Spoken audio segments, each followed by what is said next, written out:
Welcome back everyone. We're taking a look at the new Deadmines dungeon, which can be found under your events tab in game. This will feature levels with Mr.Smite, Cookie, and Sneed. Sneed being the most difficult boss, and that's mainly due to this conveyor belt, which will randomly deploy multiple minis, which can range from harpies, Stonehoof Tauren, molten giants, and more. Dealing with this will be difficult as you rank the dungeon level up, and we'll take a look at some reliable ways to deal with this so you can progress your account even further. First, you need a Blackrock leader to participate, and that means either Rend or Drac. For this video, I'll be using Rend, and we need to get through Mr.Smite to start things off. Controlling the middle lane is very important, perhaps even more so than the Meaning Stone on the right lane, and this is because you're going to need the gold veins to keep your troop flow up. In general, ranged units work pretty well on all three of these levels. The whelp eggs are really valuable spawning on weaker range to take them out, but a spell or safe pilot would work all the same.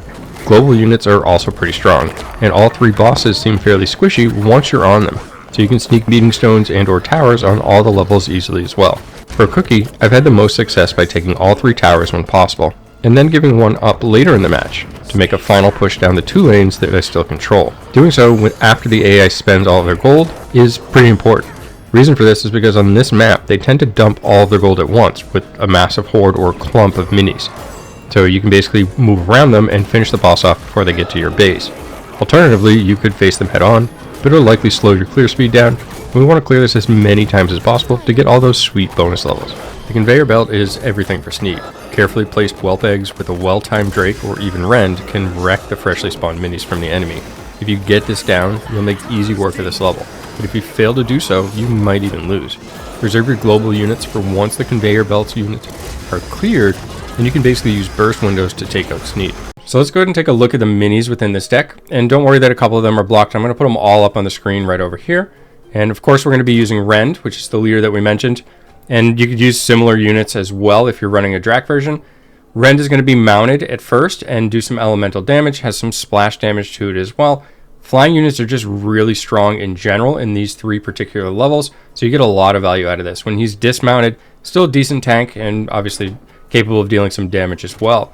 The Drake, similar to Rend, at least when he's mounted, you can get that elemental splash damage. If you don't have the Drake, another flying unit would be just fine here. You could use something like the Griffin Riders.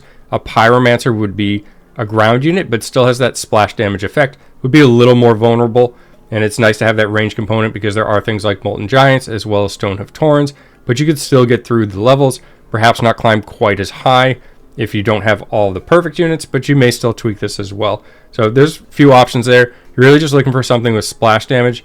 If flying, that's even better. Next up, we're using the Earth Elemental, and this is going to really have a lot of use. We can drop this at a Meeting Stone to gain control of it. We can put it on a tower. Can even pair this with the Quillbore, which is blocked behind me. Drop them both at once and win the tower. And the three bosses are all pretty squishy, as I mentioned. So oftentimes you can just deploy these at the boss and cause them to spend their gold. And then you can kind of wait, use your kobolds, go around, collect gold, treasure chests, and kind of counterplay after that. And you'll actually get more value out of it that way and win the match as opposed to just kind of constantly be pushing your own troops forward.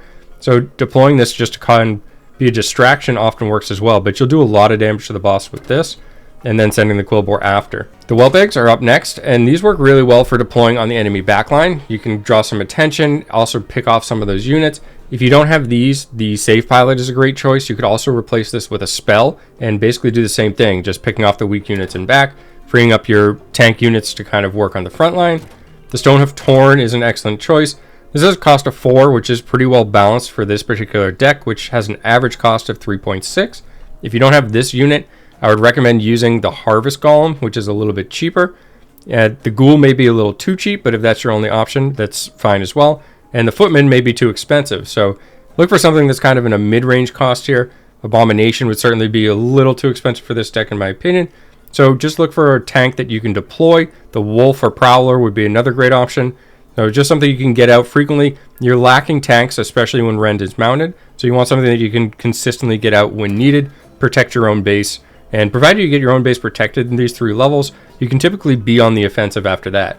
There isn't a whole lot of push coming at you constantly like you might see in some of the other levels or even the previous dungeons. The Harpies are the one unit I would swap out if you don't have enhanced abilities, and again, none of the enhanced abilities are required by any means.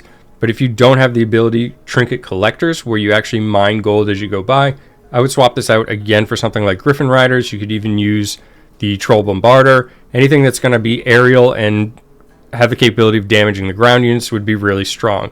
So some changes you could make there. I would kind of stay away from aerial units like the Gargoyle that can't attack the ground and just go after structures. There isn't a whole lot of emphasis on needing to control structures in this. In fact, I even mentioned giving one away on one of the levels, and that's just kind of to focus the enemy or funnel them down another path away from me.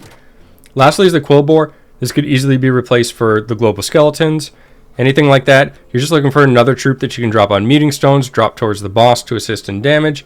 And overall, you could even just swap this out for something totally different with a low cost. If you want to pick up the Ghoul for another tank option here, if you're finding that to be difficult without having another readily available tank, all these options would work. And you may want to make additional tweaks or changes as you get further and higher level and see how it plays out. But this will work really well for the early levels. Best of luck in the dungeon. And as always, thanks for taking the time to watch and have a great day.